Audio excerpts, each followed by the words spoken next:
اناٹامیکل position کیا ہوتی ہے؟ جس میں باڈی بالکل اریکٹ ہونی چاہیے، ہاتھ سامنے کی طرف ہونے چاہیے اور پیر اور چہرہ سامنے کی طرف ہونا چاہیے۔ اناٹامیکل ڈائریکشنل ٹرمز کون سے ہیں؟ 1 بائی 1 ہم سب کو ڈسکس کریں گے۔ پہلے نمبر پہ آتا ہے پوسٹیریئر اور اینٹیریئر۔ پوسٹیریئر ہم بیسیکلی بولتے ہیں بیک سائڈ کو، ہمارے پیچھے کی سائڈ جو ہے اس کو پوسٹیریئر بولتے ہیں اور جو آگے کی سائڈ ہے اس کو اینٹیریئر بولتے ہیں۔ سپیریئر اور انفیریئر۔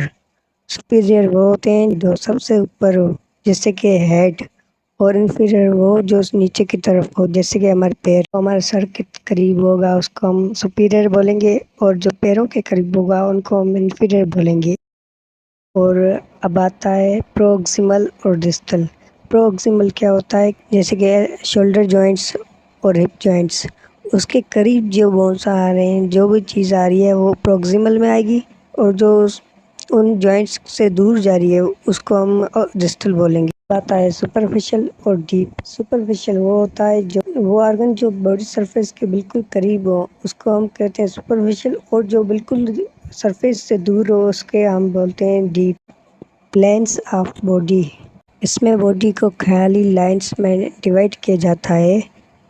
یہاں پہ 3 قسم کی خیالی لائنس ہوتی ہے جس میں ہم باڈی کو ڈیوائڈ کرتے ہیں۔ پہلی ہے میڈین سیجیٹل پلین، جس میں ہم کیا کرتے ہیں کہ سر سے لے کر پاؤں تک اناٹامیکل پوزیشن ہے جو اس میں ہم باڈی کو ڈیوائڈ کرتے ہیں رائٹ اور لیفٹ حصوں میں۔ دوسرا ہے کورونل پلین، جس میں ہم کان والی سائڈ سے ہم جسم کو آگے اور پیچھے کے حصوں میں ڈیوائڈ کرتے ہیں۔ ٹرانسورس پلین، جس میں ہم جسم کو اوپر اور نیچے کے حصوں میں ڈیوائڈ کرتے ہیں۔ اب ہم پڑھیں گے موومنٹ سے ریلیٹڈ ٹرمز۔ پہلا آتا ہے ابڈکشن اور ایڈکشن۔ ابڈکشن میں کیا ہوتا ہے کہ ہاتھوں کو یا پیروں کو جسم سے دور موو کرانا ہوتا ہے تو اس کو بولتے ہیں ابڈکشن، اور ایڈکشن مطلب جسم کی طرف موو کرنا، اس کو بولتے ہیں ایڈکشن۔ اب آتا ہے فلیکشن اور ایکسٹینشن۔ فلیکشن وہ ہوتا ہے جب ہم جوائنٹس کو بینڈ کرتے ہیں اور ان کے بیچ میں اینگل کم ہو جاتی ہے اس کو ہم بولتے ہیں فلیکشن۔ اور ایکسٹینشن جب ہم جوائنٹس کو کھولتے ہیں اور ان کے بیچ میں جب اینگل زیادہ ہو تو اس کو ہم بولتے ہیں ایکسٹینشن۔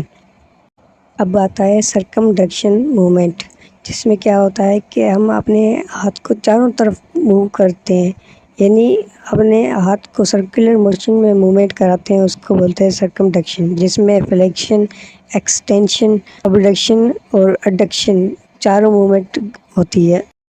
اب آتا ہے پرونیشن اینڈ سپینیشن۔ پرونیشن کس کو بولتے ہیں کہ جب ہم اپنے ہاتھ کو ایلبو کی جوائنٹ سے جب روٹیٹ کراتے ہیں تو اس کو بولتے ہیں پرونیشن، اور جب ہم اس کو اناٹامیکل پوزیشن یعنی کہ واپس اپنی صحیح جگہ پہ لے آتے ہیں اس کو بولتے ہیں سپینیشن۔